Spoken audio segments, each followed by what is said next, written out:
तो hello everyone. तो आज जो है आज का जो टॉपिक है बहुत इंपॉर्टेंट है, जितने बैंक एस्पिरेंट्स है या कोई भी आप गवर्नमेंट जॉब की प्रिपरेशन कर रहे हो तो उनके लिए भी, कि एक बहुत बड़ी चीज़ आती है कि आप प्रिपरेशन के टाइम अपना माइंड डिस्ट्रैक्ट कैसे कर सकते हो। ठीक है, कैसे करना चाहिए। बिकॉज क्या होता है, हम पढ़ने बैठते हैं और हमारा माइंड कहीं ना कहीं इधर उधर चला जाता है। ठीक है, फोकस होना चाहिए हमारे पढ़ाई पे, लेकिन हमारा माइंड इधर उधर घूम जाता है। ठीक है, तो वही चीज़ें आज मैं बताने वाली हूँ, क्या क्या डिस्ट्रैक्शंस आपकी लाइफ में आते हैं और मेरी लाइफ में भी आए थे। ठीक है, जिनको अवॉइड करना है और उनका सॉल्यूशन क्या है। ठीक है, मेन है उनका सॉल्यूशन कि उनको मैनेज कैसे करना है। ठीक है, तो डिस्ट्रैक्शन को कैसे हटाना है, कैसे इनसे दूर रहना है, और प्रिपरेशन में आपकी कैसे सब चीज़ें जो मतलब पॉइंट्स मैं बताने वाली हूँ हेल्पफुल होने वाली हैं आपकी। ठीक है, अगर डिस्ट्रैक्शन ना हो किसी के ही माइंड में, ठीक है, चाहे मैं हूँ, आप हो, कोई भी हो, तो लाइफ बिल्कुल ईजी हो जाती है, स्मूथ। हमें पता है हमारा गोल क्या है। ठीक है, अगर सामने डिस्ट्रैक्शन ही नहीं होंगे तो हम इजीली उस गोल को जो है अचीव कर सकते हैं ईजिली। ठीक है, बिकॉज हमें सामने एक ही चीज़ दिख रही है, हमारा गोल ओनली। तो चलिए स्टार्ट करते हैं। बाकी जितने भी मैं आपको एक चीज़ बताती हूँ इन जनरल, जितने भी आपके टॉपर्स हैं ना, मतलब चाहे बैंक हो या फिर आपका एसएससी हो, कोई भी आपकी जॉब हो, जो कोई भी गवर्नमेंट जॉब हो, सभी में सबने जो है अचीव किया है, जिन्होंने भी अपना पाथ जो भी अचीव किया है वो सिर्फ अचीव किया है ड्यू टू डिस्ट्रैक्शंस। ठीक है, क्योंकि अगर डिस्ट्रैक्शन होंगे आपके लाइफ में तो वो जो है ना आपका माइंड को बिल्कुल, क्या बोलूँ मैं, कि बदल देते हैं माइंड को, आपको मतलब अपनी मंजिल पे ही नहीं पहुंचने देते हैं। तो जो जितने भी टॉपर्स हैं, ये देखिए कि उन्होंने कैसे जो है उन चीज़ों को सामना किया है, कैसे उन चीज़ों को हटाया अपने सामने से। ठीक है, तो चलिए एक एक करके बात करते हैं और लास्ट तक देखना ये वीडियो, तो आपको सारी चीज़ें पता चल जाएगी कि कैसे कैसे क्या करना है, कहाँ पे आप चीज़ों को मैनेज कर सकते हो। सबसे पहली प्रॉब्लम, लेजीनेस। ये तो एक कॉमन प्रॉब्लम है कि आप प्रिपरेशन करने बैठ रहे हो और आपका मन नहीं लग रहा है। ठीक है, तो और बहुत आलस आता है उठने में। तो कुछ कुछ पॉइंट्स है जो मैं आपको बताने वाली हूँ। लेजीनेस सब में रहता है, मेरे अंदर भी था। ठीक है, और आप में भी है, और ऐसा कोई झूठ वाली बात नहीं है कि आप में नहीं है, आप बहुत एक्टिव हो, सबके अंदर लेजीनेस होता है। ठीक है, तो उस प्रॉब्लम को हमें कैसे सॉल्व आउट करना है, तो मैं आपको अब कुछ पॉइंट्स बताने वाली हूँ, ये जो आपको याद रखना है। सबसे पहले तो कंटिन्यू आपको पढ़ाई नहीं करनी है। ठीक है, कंटिन्यू पढ़ाई आपको नहीं करनी है, बिकॉज क्या होता है, हमारा माइंड जो है ना उसको भी रेस्ट की ज़रूरत होती है। तो आप जो है एक टाइम इंटरवल बना लीजिए कि 45 मिनट्स तक आप कंटिन्यू पढ़िए। ठीक है, उसके बाद आप 5 मिनट का ब्रेक ले लीजिए। ठीक है, ज़्यादा नहीं, 5 मिनट का ब्रेक ले लीजिए ताकि आपका माइंड जो है थोड़ा फ्रेश हो जाए। 5 मिनट इनफ है। तो आपको कंटिन्यू नहीं पढ़ना है। कंटिन्यू पढ़ने से ना माइंड आपका, जो पढ़ोगे ना अगर आप कंटिन्यू 2-3 घंटे पढ़ रहे हो, जो पढ़ भी रहे हो ना, वो आपका माइंड इतना थक जाएगा कि जो पढ़ रहे हो कुछ फ़ायदा नहीं रहेगा, आपके माइंड से निकल जाएगा वो कुछ टाइम बाद। ठीक है, तो हमें पढ़ना इस तरीके से है जो कॉन्वीनेंट हो और हमें आगे फ्यूचर के लिए भी याद रहे। ऐसा नहीं कि आप पढ़ते जा रहे हो, माइंड आपका थक चुका है, कुछ घुस भी नहीं रहा है, फिर भी पढ़े जा रहे हो आप, तो कोई फ़ायदा नहीं है ऐसी पढ़ाई का। पढ़ाई ऐसी करनी है जो आपके काम आए। ठीक है, तो मैं आपको यही सजेस्ट करूँगी जो मैं भी करती थी, कि 45 मिनट्स तक कंटिन्यू पढ़िए। ठीक है, उसके बाद 5 मिनट का ब्रेक ले लीजिए। 5 मिनट के ब्रेक में आप कुछ भी कर सकते हो, थोड़ा टहल सकते हो, घूम सकते हो। ठीक है, सॉन्ग सुन सकते हो, 5 मिनट का एक कोई सॉन्ग सुन लीजिए, या फिर 2-2 मिनट के 3 मिनट के कोई भी सॉन्ग सुन लीजिए, तो बस इतना बहुत है। ठीक है, दूसरा एक चीज़ कि सुबह जल्दी उठना ज़रूरी है क्या। तो देखिए, जल्दी उठना क्या होता है एक्चुअल में, जैसे मैं उठ गई 3 बजे। ठीक है, 3 बजे नहीं, चलो 4 बजे, 4 बजे से मैंने पढ़ लिया 6 बजे तक। उसके बाद क्या होगा, अंदर से ना एक आलस सा रहेगा, नींद आने लगेगी। ठीक है, मेरे साथ ही नहीं, आप लोगों के साथ भी होता होगा ये। तो क्या होता है कि हम जल्दी उठ के ना पढ़ तो लेते हैं, लेकिन बाद में पूरा दिन हमारा ऐसा जाता है कि बिल्कुल ही लाइक थक चुका है शरीर, अब पढ़ाई नहीं होगी, और नींद ही आती रहती है। तो उस चीज़ का मैं आपको सॉल्यूशन ही बताती हूँ कि आपको करना क्या है। नींद आपको पूरी लेनी है। ऐसा नहीं है कि आप नींद अपना छोड़ छाड़ के, कुछ लोग बोलते भी हैं, काफ़ी वीडियोस में मैंने देखा है कि हाँ भाई वो 3 घंटे सो रहे हैं, 4 घंटे सो रहे हैं। ऐसी पढ़ाई का कोई फ़ायदा नहीं, क्योंकि वो ज़्यादा दिन तक ना आपका माइंड रिटेन नहीं कर पाएगा। नींद आपको पूरी लेनी है, 6 घंटे की नींद। ठीक है, जो प्रॉपर होती है ह्यूमन के लिए, वो भी एक बेसिक नीड है आपकी जो आपको कंप्लीट होनी चाहिए। क्या होगा उससे, आपका जो हेल्थ है ना, हेल्थ और बेकार हो जाएगा। ठीक है, और मेंटली भी आप बहुत परेशान हो जाओगे। तो ऐसी पढ़ाई का भी कुछ फ़ायदा नहीं है कि आपकी हेल्थ भी बेकार हो और आपके मेंटली भी थोड़ा डिस्ट्रैक्ट हो जाओ। तो आपको नींद पूरी लेनी है। सुबह नहीं उठ पा रहे हो, कोई बात नहीं, आप 7 बजे उठ रहे हो, ठीक है, 6 बजे उठ रहे हो, 8 बजे उठ रहे हो, अपनी नींद पूरी करने के बाद उठिए और उसके बाद अपना टाइम दीजिए। ठीक है, उसके बाद आप अपना टाइम दीजिए कितना क्या पढ़ना है, ठीक है। और जिस तरीके से मैंने बताया आपको 45 मिनट्स, ठीक है, 45, चलो किसी का 50 ले लीजिए, 55, लेकिन बीच बीच में ब्रेक लेते रहिए। दूसरा है आपके जो डेली चोर्स होते हैं, लाइक पढ़ाई का तो आप टाइम टेबल बनाते ही हो कि आज मुझे इतना पढ़ना है, इतना करना है, ठीक है, आज रीजनिंग का इतना कंप्लीट करना है, आज इंग्लिश का इतना करना है। साथ ही साथ अपने कुछ जो एक्स्ट्रा चीज़ें हैं जो आप डेली बेसिस पर करते हो, लाइक आपको इतने टाइम जो है थोड़ा सॉन्ग सुनना है, ठीक है, इतना आपको ब्रश करना है, ठीक है, मतलब जो डेली बेसिक नीड्स हैं उनका भी टाइम टेबल बनाइए, ताकि आपको ये रहे कि हाँ भाई आपने ये चीज़ कर ली है, ये भी चीज़ कर ली है, ये भी चीज़ कर ली है, ताकि आपके पास एक्स्ट्रा हो ही ना कुछ एक्स्ट्रा एक्टिविटी करने के लिए, वही एक्टिविटी हो जो आपकी इंपॉर्टेंट है, ठीक है। जो बेसिक नीड्स हैं आपके, साथ में पढ़ाई तो है ही, तो आपको बाद में ये होगा कि हाँ भाई मेरी जो बेसिक नीड्स है वो तो कंप्लीट हो चुकी है, अब बची है भाई मेरी पढ़ाई, पढ़ाई पे फोकस करते हैं, ठीक है। तो ये चीज़ आपको बहुत हेल्पफुल है, ये एक बार आप ट्राई करना, बहुत आपको अच्छा लगेगा, ठीक है। ऐसा नहीं लगेगा कि आप फ्री हो, आपके पास ये लगेगा हाँ अपने जो बेसिक नीड्स है वो काम भी कर चुके हो, आप फ्री नहीं हो, आपके पास अब बस पढ़ाई का टाइम बचा है। नेक्स्ट है हेल्थ और मेंटली स्ट्रांग, ठीक है। ये मैं आपको ऑलरेडी बता चुकी हूँ कि लेजीनेस का मेन एक चीज़ ये भी है कि आप अगर स्वस्थ नहीं हो, ठीक है, आप हेल्दी नहीं हो, तो तब भी आपको आलस आता है, तो इसलिए अपनी हेल्थ पर भी ज़्यादा फोकस करना है। ऐसा नहीं कि आप पढ़ाई में इतना ज़्यादा मग्न हो जाओ कि आपने अपनी हालत भी ख़राब कर ली और अपना मेंटली भी तो आप परेशान हो बहुत ज़्यादा, तो ऐसी पढ़ाई का भी कोई फ़ायदा नहीं है। तो खाने पीने पर भी ध्यान देना आपको, और साथ में अपने शरीर का भी, ठीक है। वही चीज़ हो गई कि खाना पीना अपने शरीर को ही लगना है, तो उसका भी ध्यान रखना है। शरीर ठीक नहीं होगा तो आपके माइंड में भी कुछ नहीं घुसेगा, ब्रेन भी, क्योंकि तभी वर्क करता है जब आपकी बॉडी में कुछ हो, ठीक है। और एक और चीज़, कभी कभार होता है ना कि हाँ भाई पढ़ने का मन होता है, आप लेटे हुए हो, फिर लगता है कि हाँ भाई पढ़ना तो है, पढ़ना तो है, अभी पढ़ूंगा, अभी पढ़ूंगा या पढ़ूंगी, लेकिन मन नहीं होता पढ़ने का। मेरे साथ अभी भी होता है, मैं आके मतलब ब्रांच से आती हूँ, फिर सोचती हूँ कि हाँ भाई अभी पढ़ूंगी पढ़ूंगी, लेकिन थक इतना जाती हूँ ना कि मन नहीं होता है। फिर मैं क्या करती हूँ कि बस मतलब काउंटिंग स्टार्ट कर देती हूँ कि मैं 10 तक जो है उल्टी काउंटिंग करूँगी, उसके बाद 0 तक जैसे होगा मैं उठ के अपना पढ़ूँगी। जैसे 10, 9, 8, 7, 6, 5, 4, 3, 2, 1, ठीक है, हो गया, मैं तुरंत उठ के बैठ जाती हूँ, हाँ भाई अब टाइम हो गया, अब मैं पढ़ना बैठ जाती हूँ।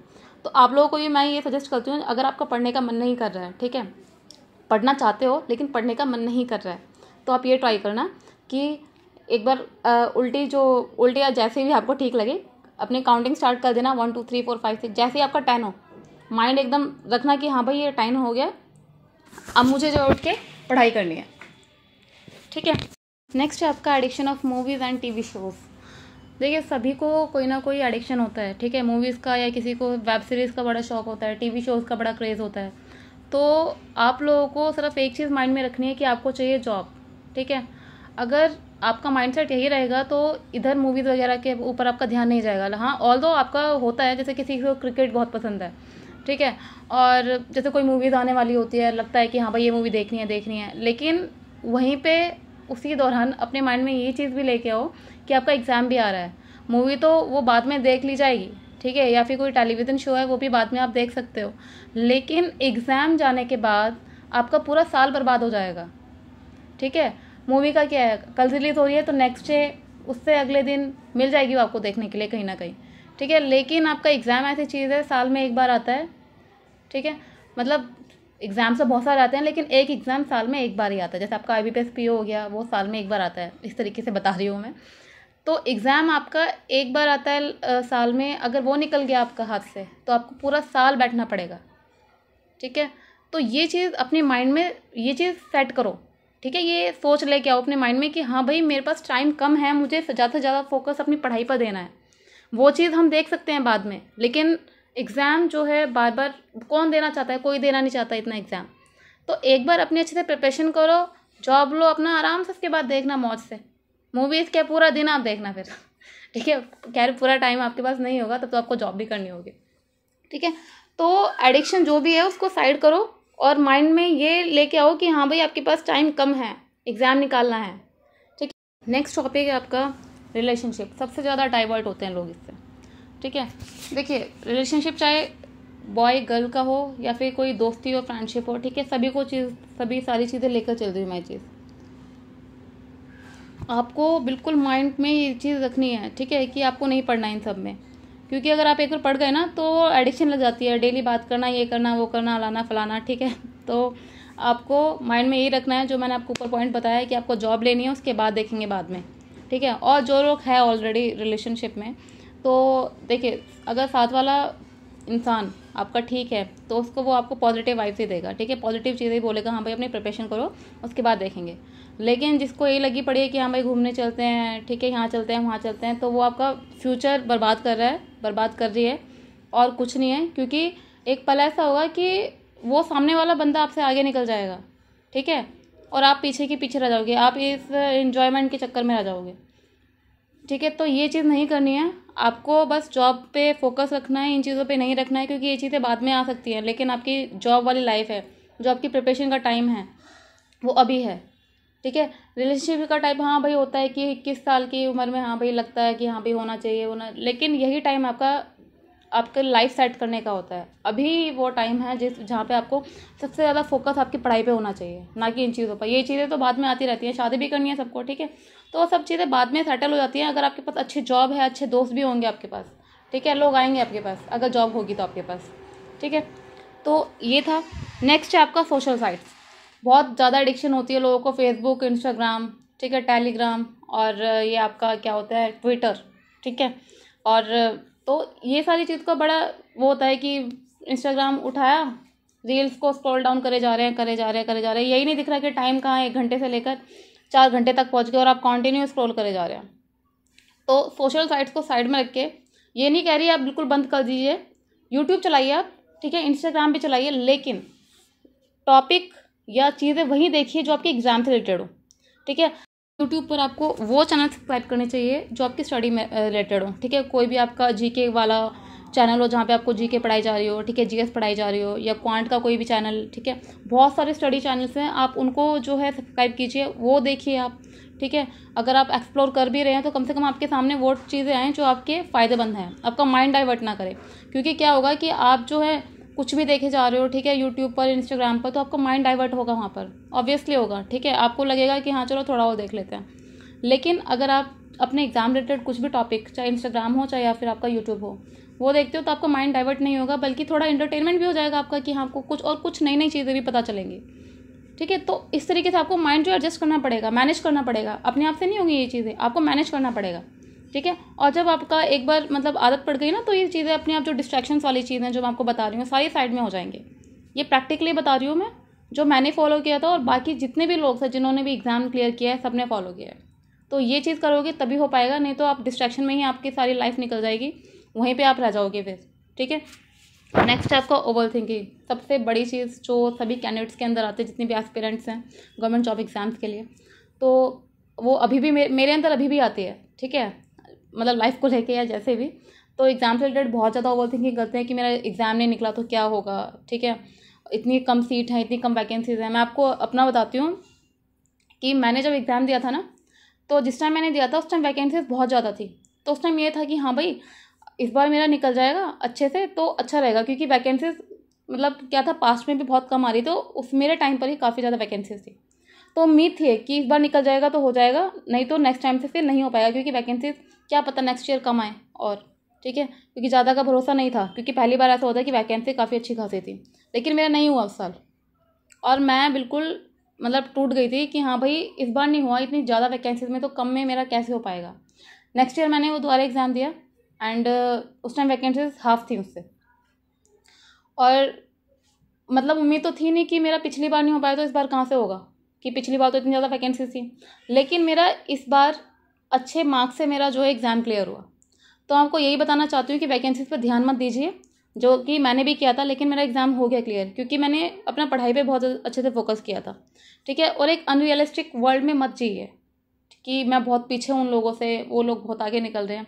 सभी आपकी तरह हैं, सभी आपकी तरह जो लाइफ में अपना स्ट्रगल कर रहे हैं, डिस्ट्रैक्शन सबके अंदर है, ठीक है। बस आपको अपने एक राइट पाथ पे लेके आना है, अपने माइंड सेट को ठीक करना है कि आपको किस तरीके से पढ़ाई करनी है, कैसे चीज़ों को मैनेज करना है, कैसे डिस्ट्रैक्शंस को अवॉइड करना है। ये चीज़ आप मेंटेन कर लोगे ना, सब अच्छा है, सब एग्ज़ाम सबके क्लियर होंगे इसी तरीके से, अगर आप लोग मैनेज करके चलते हो तो, ठीक है। और एक चीज़ ये कि हाँ वो सामने वाला इतना पढ़ रहा है, वो कितना उसने अच्छा कर लिया होगा, वो तो उसका तो निकल जाएगा, मेरा नहीं निकलेगा। तो अगर आपको कंपटीशन देखना है तो मॉक टेस्ट में देखिए, वहाँ पे जाके आप देखिए कि आप कितना पीछे हो रहे हो, वहाँ पे आप कॉम्पिटिट कर सकते हो, ठीक है, अगर आप घर पर प्रिपरेशन कर रहे हो।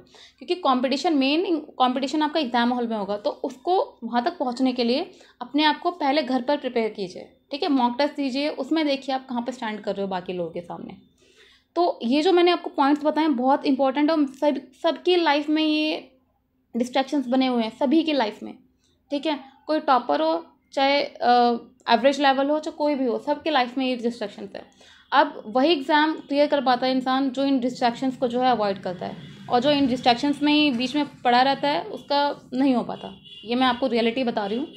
तो जो जो पॉइंट्स मैंने आपको टिप्स बताए हैं उनको फॉलो कीजिए, अगर करोगे तो आपके लिए फ़ायदेमंद है और आपका एग्ज़ाम निकलेगा, ठीक है।